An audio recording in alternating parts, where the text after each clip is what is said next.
Hi guys, today we're going to make a turkey cannellini bean white chili. It's made with 99% fat-free turkey breast, super duper lean, and cannellini beans. And the reason I like to cook with ground turkey breast a lot, I know that people don't really like to do that because there's not as much flavor as there is in the dark meat, but I like to do that because I like to kind of replace the saturated animal fat with heart-healthy fats and plant-based fats like olive oil, which is what we're going to be doing. It's super duper moist. You won't even be able to tell. It's really flavorful. I've been making this forever, like forever, and it's really easy. It's something you could even do. It's not a chili that cooks all day. It's something you can do during the week, during the work week, and the school week. So let's get started. I have an onion here. Most of our time is going to be spent together over at the stove, but I just wanted to show you the small amount of prep work we have over here. We're going to chop one onion, and this is a pretty tiny onion. If I had leftover onion from something else, like a half of a lemon, an onion, I would just use that, but I don't. So we'll just use this one onion. And the base of this is really going to be onions and garlic, and then we'll add a few things. We'll add our spices. We're going to add a little bit of chili powder, but not too much because we want this to be a white chili and we don't want the chili powder to turn it red and brown. And we'll use some cumin, and some thyme, some rosemary. It's really yummy. Sometimes I make double the batch and then I just freeze it. It's really, I love having it in the freezer just ready to go for me. If I'm really tired one night, I just pull it out of the freezer, heat it up, and it's done. We're also going to put in a Parmesan cheese rind from one of my wedges where I used it. It's pretty much done. And then we'll put that in there. That will give it lots of flavor. At the very end, we're gonna add Parmesan cheese, another drizzle of olive oil. The onions are very strong. I'm very sensitive to onions.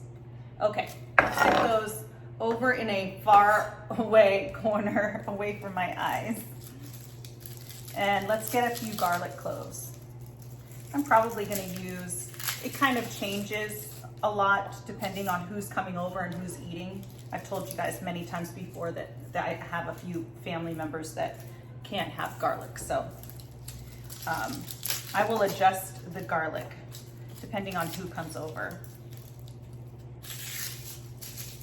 Okay, but it's actually just us and we love garlic. So we're adding a lot of garlic tonight. It's really good for you. I don't see why you shouldn't. So I'm gonna get these garlic cloves. I have 5 here. I'm gonna get them all smashed and peeled, and then I'll meet you guys over at the stove. Hi guys, so I've already started cooking our turkey chili, and I wanted to show you what I've done already. So right here, over here, I have our kale. We're gonna be putting kale in our chili later when we add the liquid. But this is a whole bunch of kale, and I wanted to tell you how I did this. What I do is I take the stems, I take each leaf one at a time, and each one has a hard stem. You don't want to eat that. You don't want that in your chili. So what you do is you kind of run your fingers along the stem and you pull the leaf off. It comes off super easy. And then I cut them in very large bite-sized chunks, not uniformly at all. We're just gonna dump them in and they'll be really good for, it's added nutrition, it's a green in there, it really makes it a complete meal. So in this pan, in our Dutch oven, I have our turkey and our onion in here. It's with olive oil, salt and pepper, and the turkey's completely cooked and the onions are nice and translucent. I put them in at the exact same time. Okay, so now what we're going to do is add in our garlic. So we've got our garlic in there, and we're going to add our spices. Give that a little stir, and then add in our spices.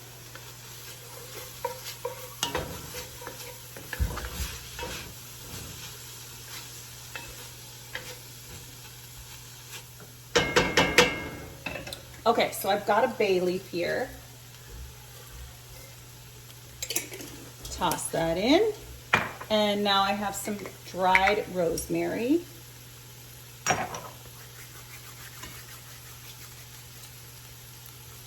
And some oregano.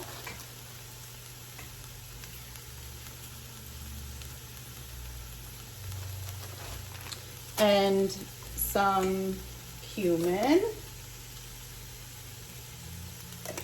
And we're going to be putting in some chili powder, but we don't want to change the color of the chili, so not that much. We want it to, remember it's a white chili. And I have some fresh thyme here, but we're not going to put that in until we add the liquid because it's fresh. And I just want to put the sprigs in and have them kind of, the leaves kind of fall off the sprigs. And if we had dried thyme, we'd add the dried thyme right now.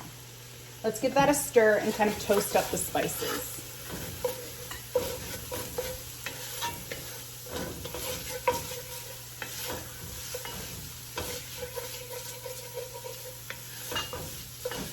It smells so good in here, like chili. It smells delicious. And we added, because we didn't have any fat in our meat, we added a little more olive oil to make it nice and moist. So now we need some flour. Because we're gonna make a roux. Anytime you add flour to whatever fat you're using, olive oil, coconut oil, butter, whatever it is, it will, later when you add liquid, it will thicken whatever gravy or sauce you're making up. But you have to cook the flour, the raw flour taste out, and kind of coat everything. And that only takes like a minute, so it's not that big of a deal.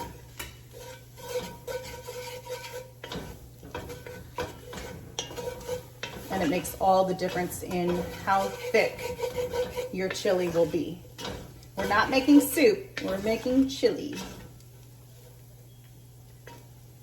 All right, that looks exactly the way it should look.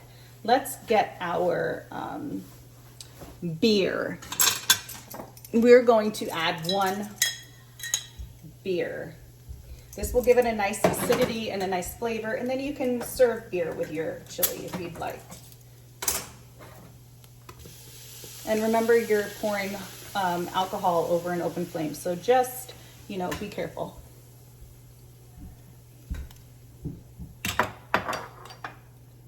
Okay, we've got that, and we're going to cook that. We're going to cook out the alcohol for about 2 to 3 minutes, and I will bring you back as soon as that's all cooked out. Okay guys, so this has been bubbling away for about 2.5, 3 minutes. And see how it's already really thick? We're going to dump our kale in, all of it. It smells so yummy. And we are going to season our kale with salt and pepper.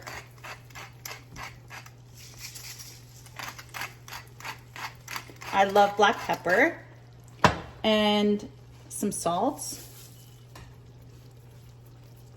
and give that a stir. Get that all nice and coated and yummy in there. And then we're going to add an entire box of chicken broth. And a lot of times I have my own homemade chicken stock from when I make spatchcock chickens.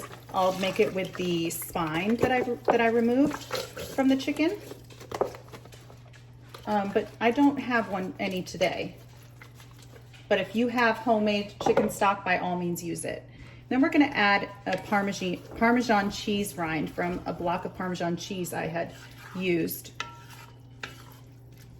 You never ever throw those away. They're so good in soups and stews and sauces.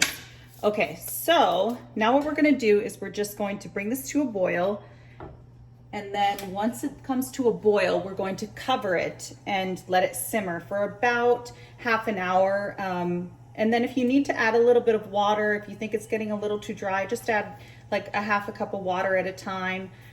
but you should be good just like this as long as it's covered while it's simmering. Okay, as soon as when we're done, I will bring you back and show you what it looks like and show you how we finished off. We're not actually done yet. Hi guys, I brought this to a boil and now I'm at a simmer, and I'm going to throw in some fresh thyme leaves, and then I'll just fish the, oh, bay leaf, get your little fish in there. I will fish the bay leaf and the thyme sprigs and the Parmesan cheese rind out at the end.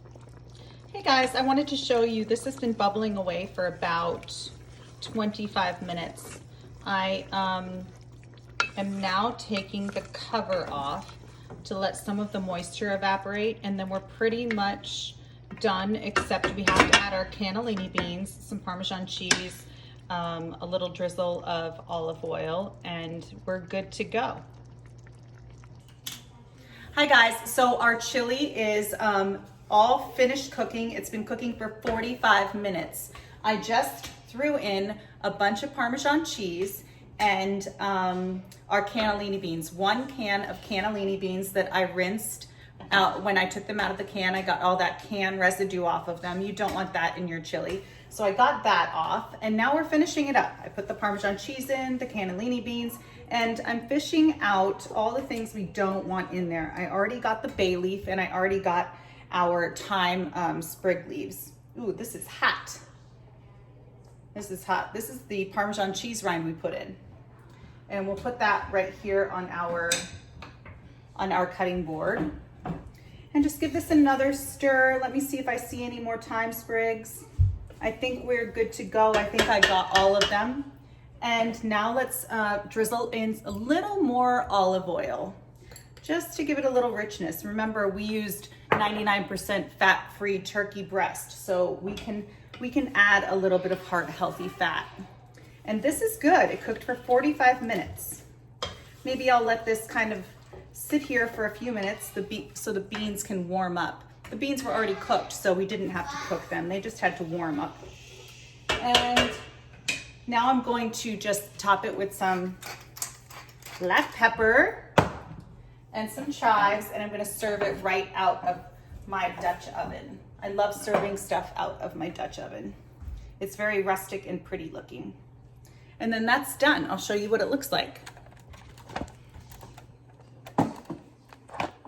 And the recipe will be down below and also on my website.